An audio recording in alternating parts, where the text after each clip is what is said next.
ხაყან შირვანელზე მოგიყვებით, ეს იყო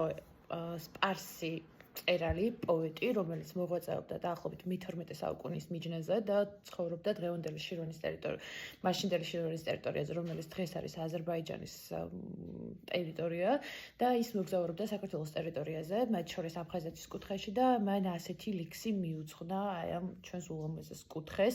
ტრფობით შენი თეთრი სახის ლექსის საკითხვის ნიჭზე ბოდიში მომთხოვია. ტრფობით შენი თეთრი სახის დაკავების მას რომ ამკობს, აფხაზეთში დავესახლე და ქართულად ვლაპარაკობ. იმდენჯერ და ისეთი ხმით გიხმობ, მოი აქო, ენად სისებრ დამიწროლდა და ქართულად ვლაპარაკობ. ეს არის თოფჩიშვილის წიგნში ციტირება, რომელიც არის მაგალი თოდუას თარგმანი და ამას მოწმობს არა მხოლოდ იმის ქვამიდა, რომ საქართველოში აფხაზეთის კუთხით მოხიბლული იყვნენ არა მხოლოდ ქართველი და ევროპელი მკვლევრები, ქართველი მკვლევრები, ევროპელი მკვლევრები არიან და